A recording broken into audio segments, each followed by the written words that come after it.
헬로 에브리원, 안녕하세요. 월스트 파인더 김석환입니다. 이제 6월 중순으로 가고 있는데 날씨가 너무 덥습니다. 이럴 때는 물 자주 마시면서 더위로부터 건강을 지키시길 바라겠습니다. 자, 그러면 월스트 파인더 벌써 99화입니다. 다음 주면 100회가 되겠죠? 100회를 한번 기대해 주시고요. 바로 한번 살펴보도록 하시죠. 자, 일단 6월 중순으로 가게 되면 저희가 6월 둘째 주에 CPI, FMC와 같은 중요한 이벤트를 소화했기 때문에 좀 쉬어갈 수도 있습니다. 그럼에도 역시 중요한 것들이 있겠죠. 한번 보시면 일단 FMC가 끝났기 때문에 주요 연준위원들의 발언이 상당히 많이 나올 예정입니다. 일단 월요일부터 바로 올해 투표권을 갖고 있는 필라델피아 연은 총재인 패트릭 하커를 중심으로 해서요. 화요일이 정말 많은데 너무 많아서 제가 여기에 넣지 않았습니다. 상당히 많은 수의 연준위원들이 발언을 한다라고 하는 것, 그리고 그 위에 뒤에도 계속해서 이어지는 예정이다라고 볼 수 있겠고요. 다음 주에는 중국과 미국의 소매 판매 또는 산업 생산과 같은 실물 경제 데이터가 나옵니다. 그래서 월요일에 나오는 중국 데이터와 화요일에 나올 예정인 미국 데이터를 유심히 살펴보시면 좋겠고요. 수요일은 미국의 휴장입니다. 그리고 이제 목요일 정도에 영국의 중앙은행인 BOE 통화정책회의가 있을 예정이다 정도. 그리고 또 하나 금요일에는 미국의 선물옵션 동시 만기일 예정이 되어 있습니다. 자, 그런데 여기에 지금 S&P 500 그 리밸런싱이 있을 예정이거든요. 이제 편출입이 있을 예정인데 여기에 이제 들어가 있는 게 크라우드 스트라이커라든지 KKR이라든지 그리고 고데리라고 하는 기업은 편입이 될 예정이다라는 것까지 체크해서 보면 되겠습니다. 자, 좀 더 뎁스 있게 가보도록 하죠. 자, 일단 빅3의 파워가 정말 어마어마합니다. 그러니까 저희가 6월 첫째 주는 엔비디아가 기염을 토했다라고 하면 지난주에는 애플입니다. 애플이 지금 세계 개발자 회의가 한창 진행 중이고 이 방송이 나갈 시점에서는 이제 끝났겠죠.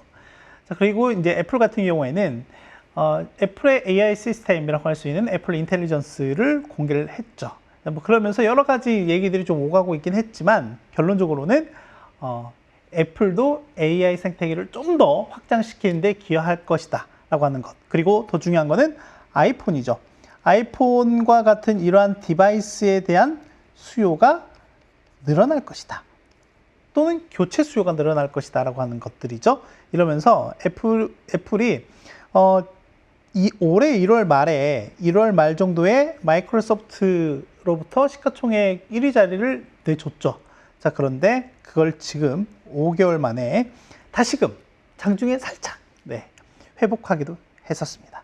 그래서 이 점을 좀 보시면 될 것 같고, 여기 보시나요? 높게 이렇게 치고 올라온 22년 말 기준으로 엔비디아의 시가총액이 3,600억 달러였거든요.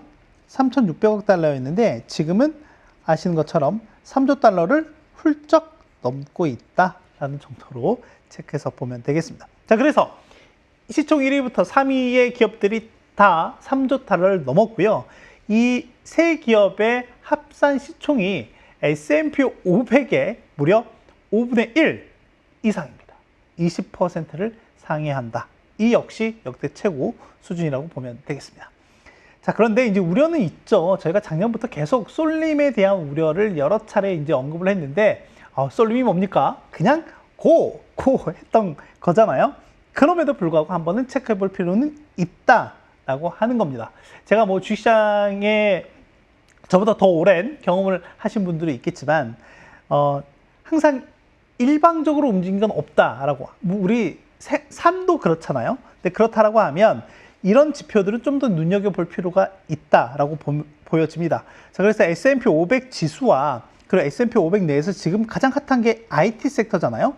이 IT 섹터 내에서도 보면 저희가 이제 구분 지을 수 있는 게 뭐 반도체 지수인 필라델피아 반도체 지수 같은 경우도 제가 지난주 한번 지수를 비교해서 한번 소개를 해드렸던 것 같기도 하고, 아무튼 이 IT 섹터의 비중이 역대 최고 수준까지 와 있다라고 하는 거죠.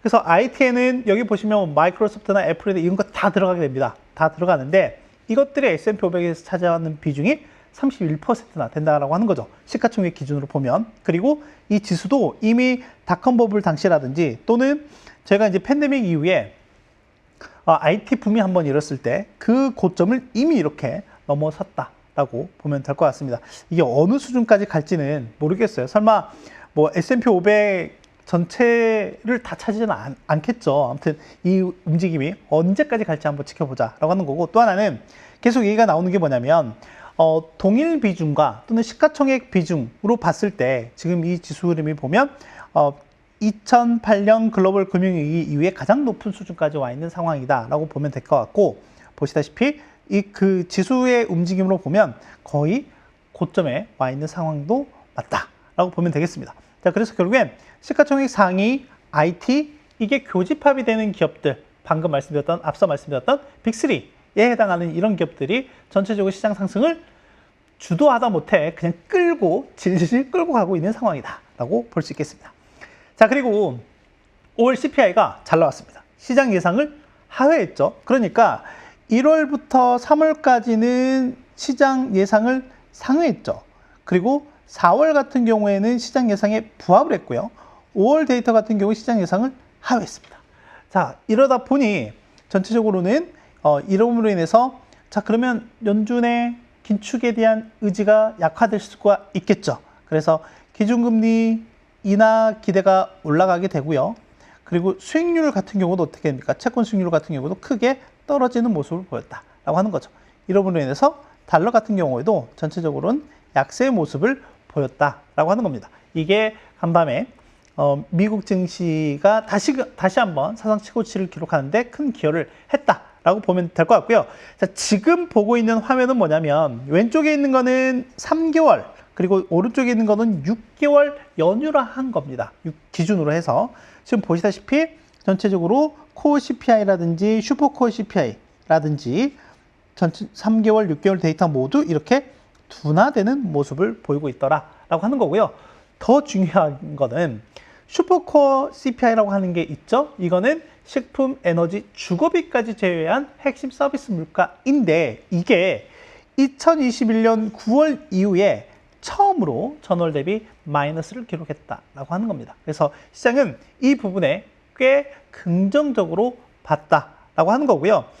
간밤에 FOMC 얘기를 뒤어서 하면서 한 가지 더 말씀드릴 거는 뭐냐면, 실제 FOMC는 약간은 매파적이었거든요. 그런데 이 CPI, 5월 CPI를 반영을 하면서 전체적으로는 올해 2번 정도의 금리 인하를 전망하고 있더라라고 하는 겁니다. 이게 좀 의아하죠? 자, 왜 그러냐면 지금 보면 기존에 이게 지금 전체적으로 지난 3월과 현재 달라진 부분들을 표시한 건데, 가장 중요했던 건 여기죠. 바로 이 부분이었던 겁니다.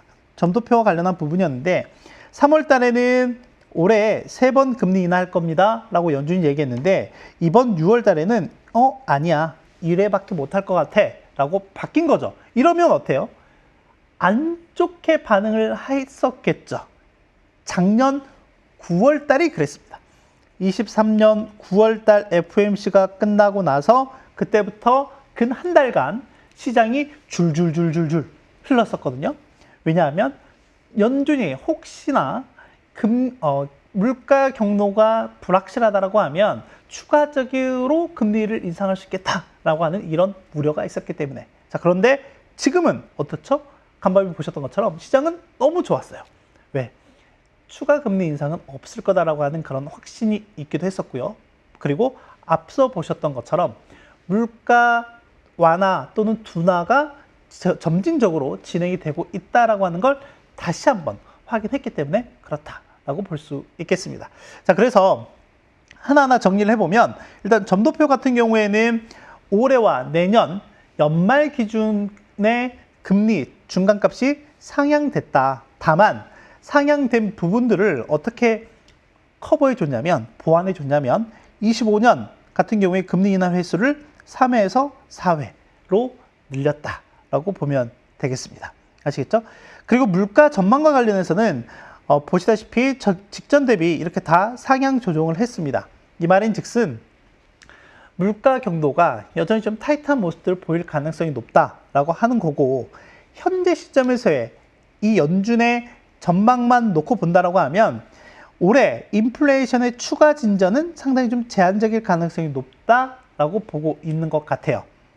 이거는 물론 이제 앞으로 상황이 어떻게 따라 바뀌느냐에 따라서 충분히 달라질 여지가 있기 때문에 눈여겨보실 필요가 있을 것 같고, 중요한 거는 고용입니다.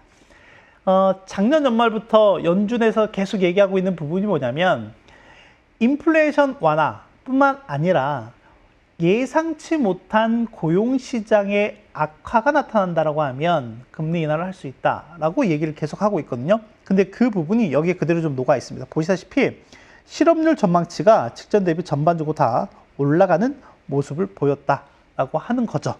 자, 그런 관점에서 보면 일단 현재와 같은 제한적인 통화 정책이 실물 경기 둔화를 야기하고 있는 거는 연준도 계속해서 인정을 하고 있는 부분이긴 한데, 그럼에도 불구하고 워낙 회복력 높은 경제 상황이 유지가 되고 있죠. 그러다 보니 실물 경기가 좀 둔화가 되면 실업이 증가할 걸로 보고 있다. 그럼에도 불구하고 어떻다? 완전 고용에 가까운 수준이다라고 하는 거죠. 지난주에 나온 고용 보고서도 보면 기업 조사와 가계 조사 간에 꽤 큰 괴리가 계속해서 발생하고 있다라고 하는 거죠. 이 부분도 파월 의장이 인정은 하긴 했습니다. 근데 그럼에도 고용 시장이 너무 좋잖아 라고 했던 거죠. 자, 그래서 6월 FOMC 회의를 한마디로 정리해 보자면 겉은 바삭 헛기시했지만 속은 촉촉 도비시했다 라고 볼 수 있겠습니다. 그래서 시장은 긍정적이었다, 긍정적으로 반응을 했다로 정리할 수 있겠습니다. 자, 다만 우려스러운 것도 있습니다. 네, 너무 좋은 것만 말씀드리면 안 되니까. 재정 우려는 확대가 되고 있다라고 보면 될 것 같습니다. CPI하고 FMC를 소화하는 과정에 재무부가 발표한 데이터가 있어요. 월간 재정 수지라고 하는 걸 발표했는데, 지난 5월 기준으로 보면 재정 적자가 시장 예상 크게 상회하는 모습이 좀 나타났거든요. 자, 그래서 이걸 뭐 월별로 따져서 보기보다는 전체 흐름상으로 좀 놓고 볼 필요가 있을 것 같고, 이거는 뭐냐면 지금 첫 8개월, 각 회계연도 기준으로 첫 8개월이니까 전년 10월부터 올해 5월까지 누적 데이터 기준이다라고 보면 될 것 같고요. 보시다시피 23년, 24년 회계연도 기준으로 보면 지금 현재 기점으로 보면 약 재정 적자 규모가 1조 2천억 달러를 넘어가고 있다라고 하는 거죠. 이게 팬데믹이 한창이었던 19년, 20년, 21년 이후에 가장 많은 수준을 기록하고 있는 상황이고요. 그리고 또 하나는 저희가 계속 얘기하고 있는 게 미국 정부의 부채에 대한 얘기를 하고 있는데, 지금 보시다시피 여기 이제 밑에 있는 게 방금 말씀드린 각 회계연도별 첫 8개월 동안 지출한 이자 비용입니다. 자, 그런데 지금 600억 달러를 기록하고 있잖아요. 근데 앞서 말씀드렸죠? 재정적자 규모가 1200억 달러라고, 이 중에 600억 달러가 뭐다? 이자 비용입니다. 그리고 전체 재정적자에서 약 50%를 차지하고 있다. 보이시죠? 그래프가 이렇게 올라가고 있습니다. 마치 엔비디아 주가처럼 올라가고 있는 모습을 보이고 있죠. 자, 그러면 올해 전체적으로 추정을 해보자라고 하는 거죠. 어떻게 될까? 첫 8개월 동안만 놓고 보면 현재 재정 지출이 대략 4조 5천억 달러 정도가 되고요. 그중에 방위비가 5,760억 달러, 이자 비용이 6천억 달러 정도 됩니다. 지금 이게 숫자가 바뀌었어요. 미국은 전통적으로 방위비를 정말 많이 지출하는 국가죠. 실제 세계 방위비 지출 순위로 보면 미국이 항상 1등입니다. 그리고 2등부터 10등까지 합친 금액만큼의 지출을 미국 혼자 하고 있다라고 하는 거죠. 그런데 그 방위비를 이자 비용이 넘어섰다라고 하는 거고요. 전체 회계연도 기준으로 보면 보시다시피 지난 8개월 동안 나왔던 내용을 베이스로 해서 연관화해보면 9천억 달러 정도의 이자 비용 지출이 예상된다라고 하는 거고요. 전체 재정 지출은 6조 7천억 달러 정도를 예상할 수 있습니다. 근데 이 6조 7천억 달러라고 하는 게 뭐냐면 이게 지금 6조 달러 레벨이거든요. 보시다시피 19년, 20년, 20년, 21년, 21년, 22년 뭐 지금 이렇게 계속해서 재정 적자가 늘어나고 있는 모습들을 보이고 있죠. 지금 4번의 회계연도 연속 6조 달러 이상의 재정 지출을 할 걸로 예상이 됩니다. 지금 팬데믹 상황인가요? 라고 한번 질문을 던져볼 필요가 있겠죠. 자, 그래서 다음 주에는 소매 판매가 가장 중요합니다.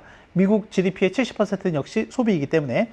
자, 그래서 이제 이달 말에도 새롭게 그 1분기 경제 성장률 확정치가 나올 예정이긴 한데 지난번 잠정치까지 나온 내용을 한번 살펴보면 중요한 건 이거였어요. 보시다시피 개인 소비 지출이 둔화가 됐다. 하향 조정이 됐다라고 하는 거고요. 그리고 같이 발표되는 실질 개인 소비 데이터를 한번 보면 지금 이 데이터가 지금 2개월 정도 후행하는 데이터이긴 하지만 보시다시피 4월 달에 마이너스로 전환하는 모습을 보였다라고 하는 거죠. 이래서 이걸 반영한 2분기 경제 성장률 추정치가 실제 이달, 그러니까 6월 초에서 보면은 3.5%에서 1.85%로 이렇게 뚝 둔화되는 모습을 보였는데 이게 바로 소비 둔화를 반영한 데이터가 나왔기 때문에 그렇다라고 볼 수가 있겠고요. 다만 이제 이 이후에 뭐 ISM에서 나온 제조업이라든지 또는 서비스업 데이터라든지 이런 부분들이 전체적으로 양호한 모습들을 보이는 와중에 점진적으로 우상향하는 모습들을 좀 보였다라고 하는 거죠. 그래서 다음 주에 나오는 소비와 관련한 소매 판매 데이터가 어떻게 나오는지가 꽤 중요할 것 같고요. 이게 또 하나는 만약에 잘 나온다라고 하면 이렇게 추정치가 더 올라가는 모습을 보일 수도 있다라고 말씀을 드릴 수 있겠습니다. 아시겠죠? 개인 소비는 미국 GDP 성장률의 가장 중요한 변수다라는 거 하는 거 계속해서 말씀드리고 있는 것 같습니다. 자, 오늘 말씀드린 내용 간략하게 정리를 좀 해보면 6월 FOMC는 겉바속촉이었다라고 얘기할 수 있을 것 같고요. 그러면 이런 분위기가 다음 주 소비 호조로 이어질 수 있을까에 대한 부분을 봐야 될 것 같습니다. 앞서 말씀드렸던 것처럼 빅3 강세에 힘입어서 S&P, 나스닥 모두 사상 최고치를 경신하고 있는 상황이다라고 하는 거죠.